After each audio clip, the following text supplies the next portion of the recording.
Assalamualaikum warahmatullahi wabarakatuh. Hai para pencinta catur dan para catur mania, selamat datang kembali di Legenda Catur Dunia.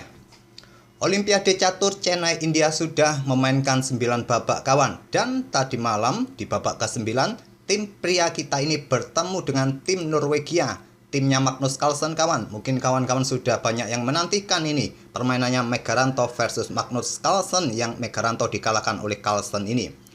Norwegia memetik 2 kemenangan kawan, dan 2 game lainnya berakhir miss. Sekarang pasti posisi tim pria kita ini pasti jatuh kawan. Kemarin sempat selisih 2 peringkat dari Norwegia, sekarang cukup jauh kawan.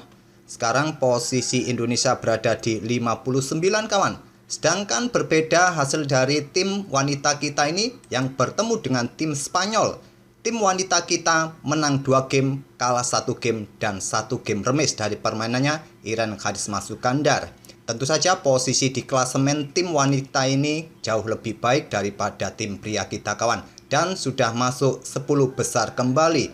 Tim wanita kita berada di peringkat ke-9 sampai 9 babak ini yang menyisakan 2 babak lagi kawan.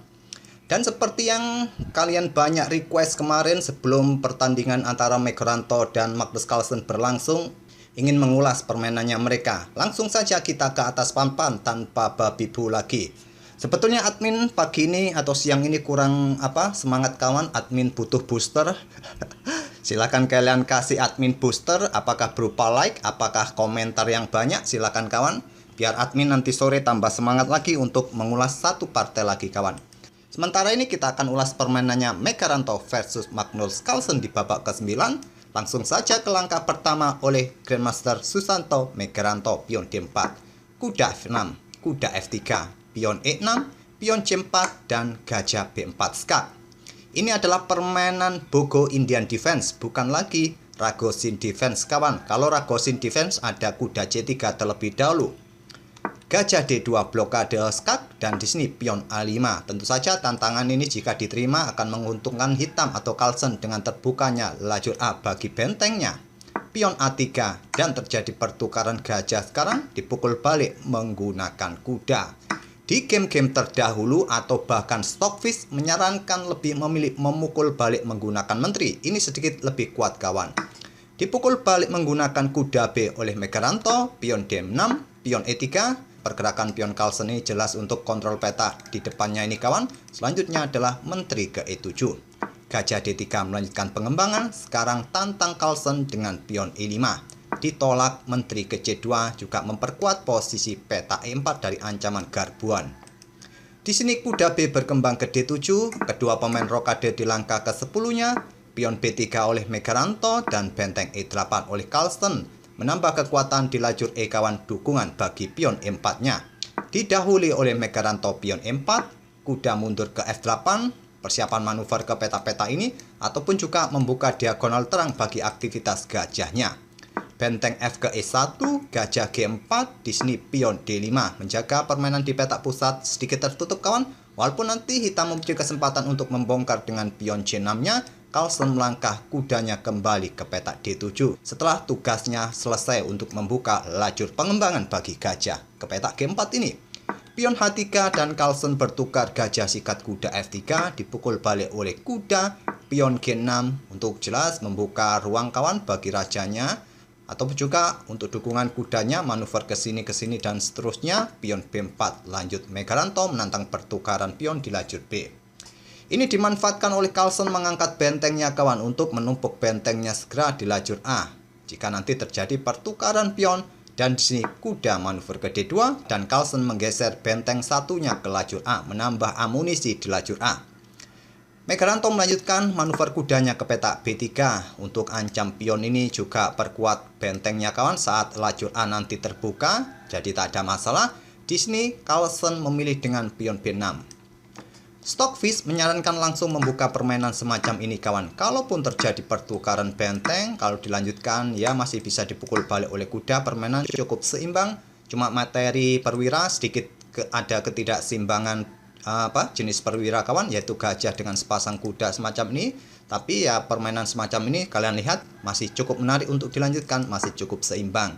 Carlsen mencoba dengan pion B6 mempertahankan pion A-nya. Dan di sini menteri bergerak ke C3.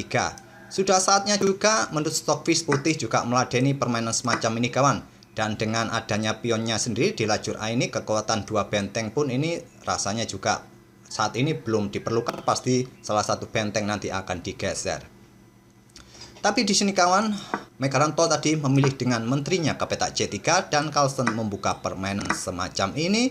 Di sini tidak melakukan baku hantam benteng terlebih dahulu. Langkah terbaik dari Carlsen adalah pion H5 untuk menjaga potensi pergerakan pion putih yang ingin mendahului pergerakan di sayap raja.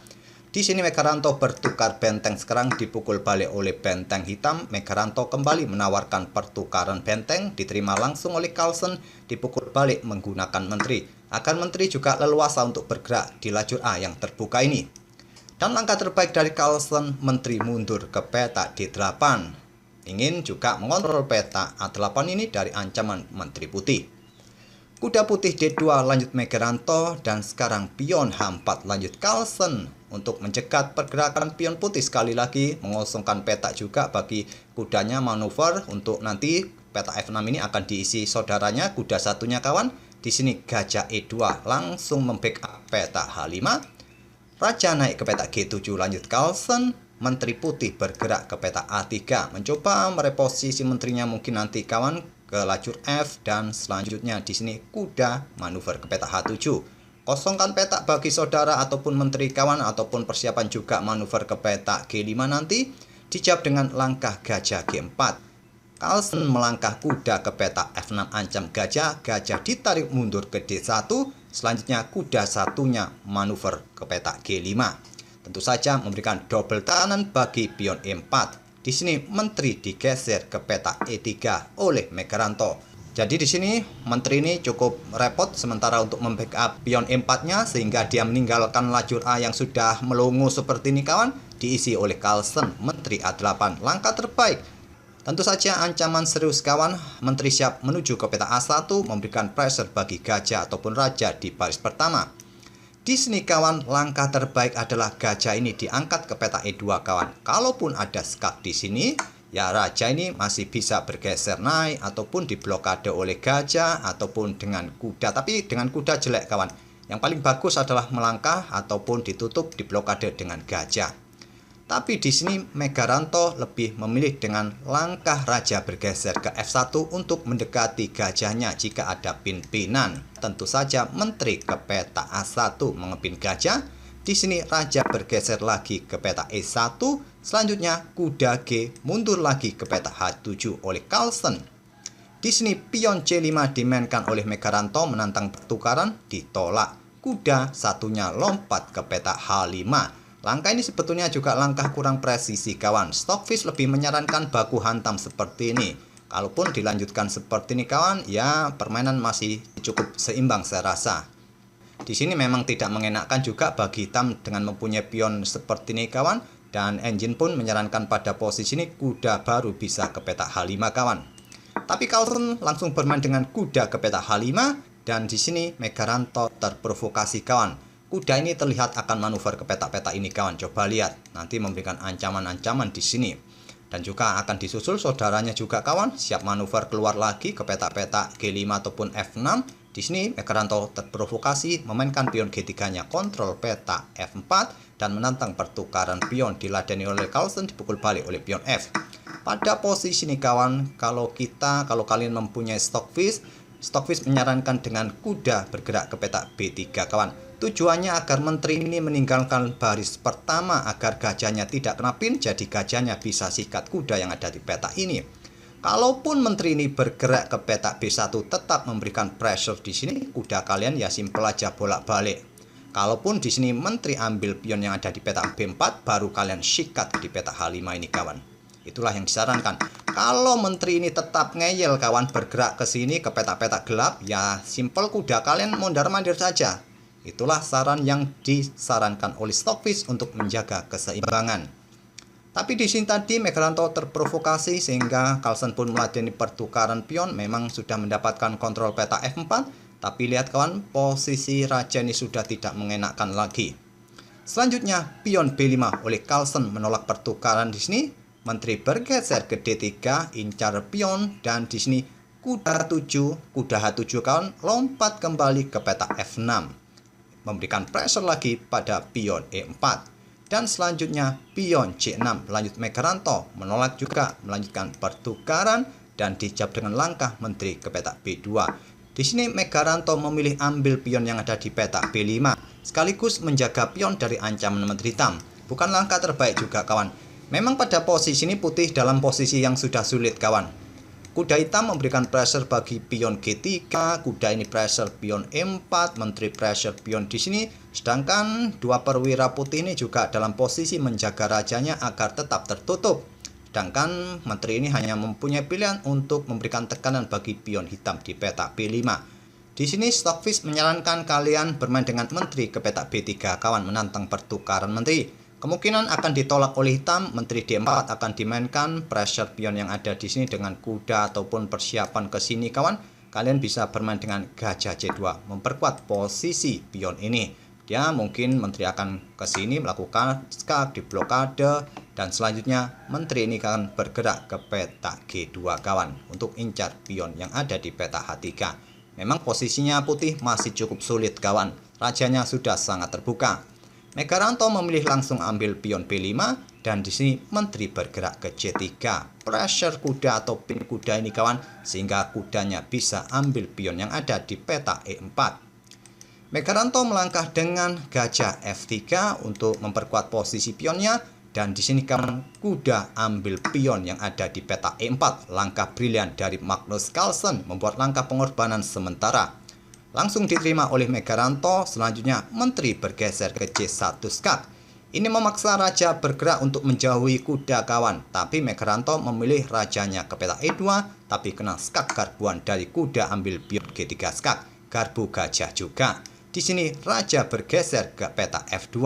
Kalau bergeser ke petak ini kawan apa jadinya? Ya tentu saja di sini kuda akan tetap ambil gajah yang ada di sini. Dan tetap saja kawan kuda putih akan tetap tewas.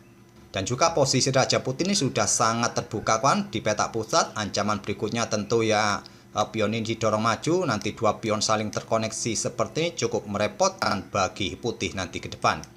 Jadi kita tak perlu lagi perpanjang variasi ini. Di sini tadi setelah kuda ambil pion G3 skak, Raja memilih bergeser ke petak F2. Carlsen ambil kuda D2 skak, Raja ambil kuda hitam, selanjutnya menteri ke F4 skak dan selanjutnya gajah ini jatuh. Raja ke F2, menteri C2 skak, dan di sini raja ke E1. Sekarang pion E4 didorong oleh Carlsen untuk memberikan dukungan juga ke depan kawan ancaman skakmat ya. Ke sini skak, terus ke sini skakmat juga. Di sini Megaranto belum mau menyerah, melangkah raja ke F1, tapi selepas menteri ke petak D1 skak ini Megaranto menyerah. Saya tak perlu lagi melanjutkan langkah-langkahnya kawan. Yang pasti juga di sini Raja Hitam siap keluar untuk memberikan dukungan bagi menterinya. Kalaupun di sini Raja bergerak naik, ya Raja Hitam siap keluar ke petak F6. Ataupun juga bisa melangkah melakukan skak-skak untuk mendapatkan tempo terlebih dahulu.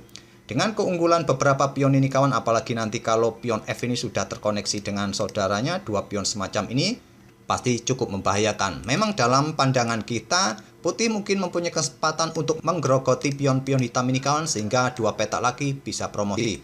Tapi sulit kawan, posisi rajanya ini sudah sangat terbuka, pastinya hitam akan lebih mudah untuk mendapatkan tempo pergerakan menterinya nanti dengan melakukan skak-skak.